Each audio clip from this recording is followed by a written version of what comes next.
turmoil going. We've got to ask why, and I'll talk about that later in the broadcast. Now, that said, if you want to talk about any of these issues I've raised or the mainstream media trying to basically discredit Christians right now by hyping up a few Christian organizations that are saying that the rapture will start sometime today or tomorrow.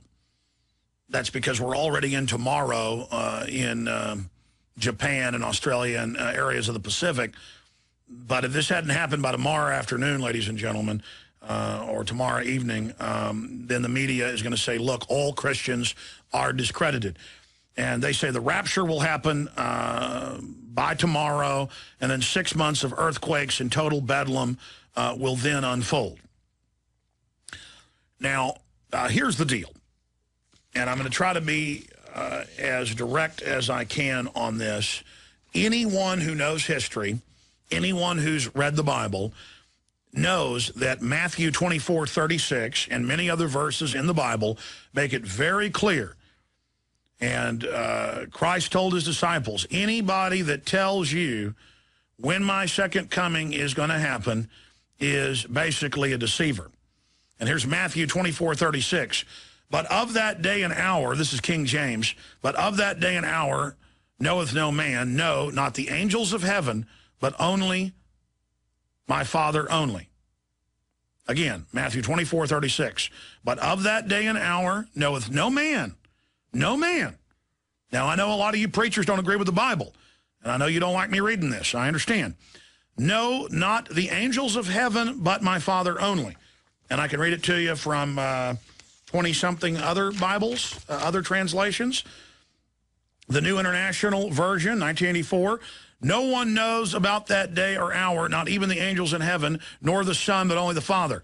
New Living Translation, 2007. However, no one knows the day or hour when these things will happen, not even the angels in heaven or the Son himself, only the Father knows. English Standard Version, 2001. But concerning the day and the hour, no one knoweth, not even the angels of heaven, nor the Son, but the Father only. New American Standard, 1995. But of that day and hour no one knoweth, not even the angels of heaven, nor the Son, but the Father alone. It goes on. He will come like a thief in the night. You want me to keep reading this? Here's the Weymouth New Testament. But as to that day and the exact time, no one knoweth, not even the angels of heaven, nor the Son, but the Father alone.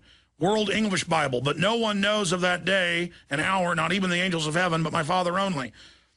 Would you like me to continue with this? The New American Standard Bible, the International Standard Version.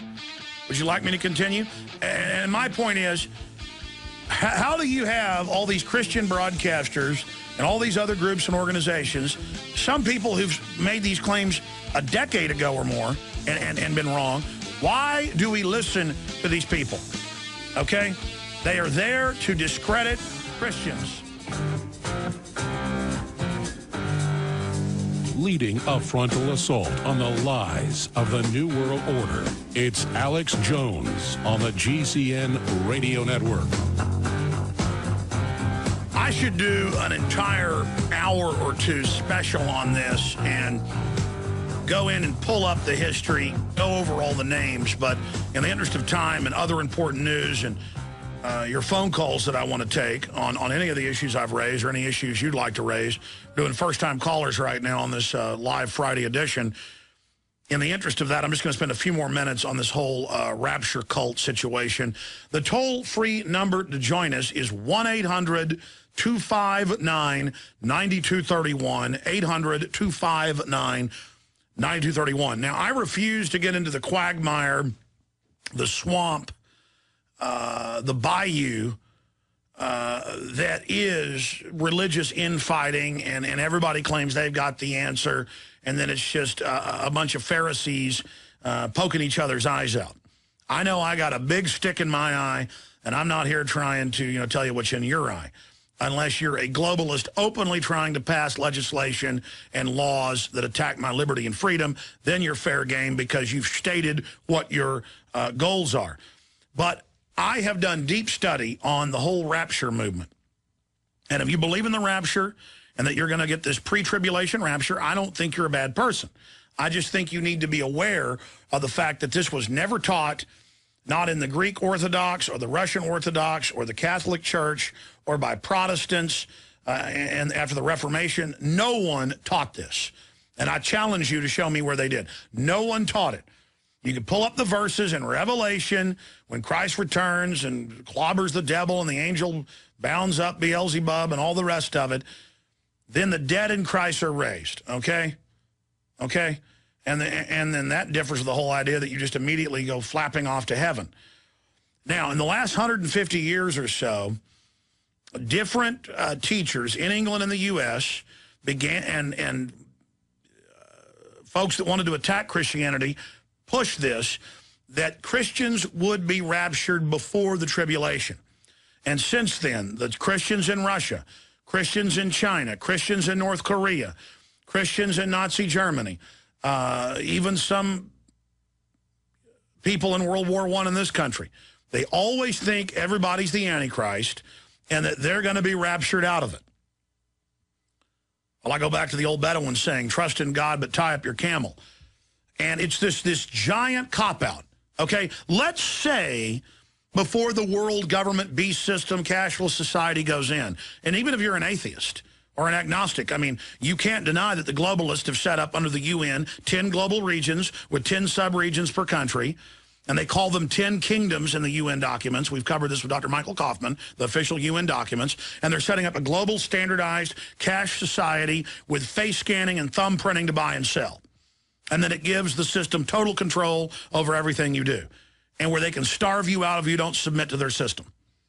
And the no-buy list, the no-fly list, the no-travel list, the no-work list. This is the global standardized system. I have it in the news today as they start to roll it out incrementally. So regardless of whether you believe God, the devil, whatever, the New World Order psychopaths have taken this archetype, if you see it in that perspective, because regardless of how you slice it, this is happening, and they are manifesting it. They believe in it. They're setting it up. And they're earth worshipers. You get to the deepest levels of the UN, the Rockefellers, all these people. They fund the Luciferian Trust. They fund occultic groups. Every major globalist, the Queen of England, Tony Blair, all of them, it's always coming out, are obsessed with this stuff. Bohemian Grove, Skull and Bones, they believe in the devil. They're not secretly meeting. And by the way, they believe the devil's God. They don't go, oh, Beelzebub, oh, devil, we love you, oh, man in a red, pajamas.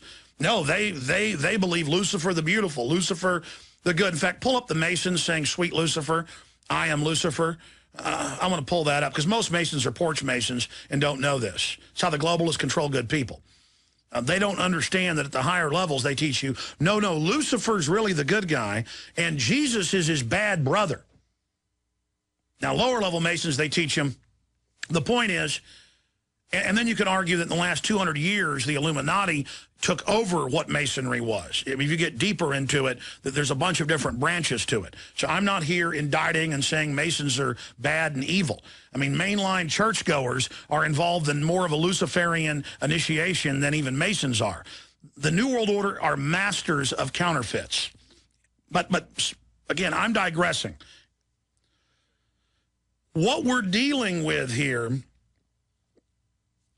in 87 they said this, in the mid-90s they said it, and every time the media comes out and criticizes it, and it's even the same people that are doing it. Now, I can't judge them. I don't know their heart, but they may mean well. But all over the news, every channel last night, every radio, TV, Fox, CNN, I was scrolling through channels this morning. In here in the studio, we got multiple channels on. We got channels on in the coffee room, break room, making it look like all Christians are kook nuts. Just like by taking Muslim extremists and then saying all Muslims are, want to murder everybody.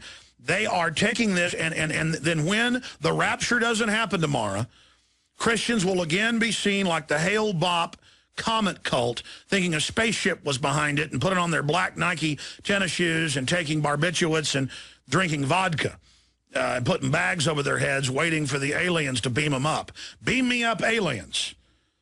This whole thing of being beamed up by Scotty up there with Captain Kirk, and you get beamed up to the teleporter room, and there's Jesus, and he comes and hugs you, and, oh, guess what, my flock? You don't have to go through any tribulation. Every one of the prophets went through tribulation. Almost all of them got killed. Most of the disciples got boiled alive, crucified upside down, thrown into the arena. What happened to Jesus? Whipped till the flesh was falling off his skin, crucified, spit on, crown of thorns crammed on his head. But you are not going to have to do anything. And they've got these giant churches with helicopter pads and swimming pools, and mainline Christians just go there to find people to cheat on their wives and husbands with. I mean, that's what I grew up in Dallas, folks. Believe me, I've seen it. I mean, I lived in a middle-class, upper-middle-class neighborhood, and up on the hill were the mansions in my neighborhood. You know, we lived down in the middle-class area, and it was the preacher kids, you know, just devil-worshiping, sex, partying, wildness, unlimited. It's the old joke of you want to find a loose woman, you know, go after the preacher's daughter. She's ready to go right now behind the church. Now, the issue here is you got a bunch of hypocrites. And they're telling you that you don't have to face evil. You don't have to get involved. I hear these mainline Christians, oh, praise the Lord, things are getting bad. They're coming out with the microchip, the implantable chip. It's the end of the world. My goodness, Lordy be. I'm going to be teleported out of here by a golden ejection seat right into the arms of Jesus. That's not history. That's not biblical. That's not common sense. It says the beast will wage war on the saints and overcome them. And you guys will try to twist that any way you want. But Jesus comes like a thief in the night, and that's the return. And they've got all the big media in Hollywood financing this rapture business, and hundreds of millions of books sold, literally hundreds of millions. One title alone, I was reading, sold like 20 million copies of one author. Movies, all of this, where people are told, and so Christians are never going to be able to recognize evil or fight it, because, and this has infected everybody. It's a general attitude of, oh, the world's just going to end, it's all over. In fact, that's what the whole 2012 thing is. And I've been meaning to make a film about this, but I've been so busy on other fronts. I started it 2 years ago, never made it. I should just churn one out ahead of 2012.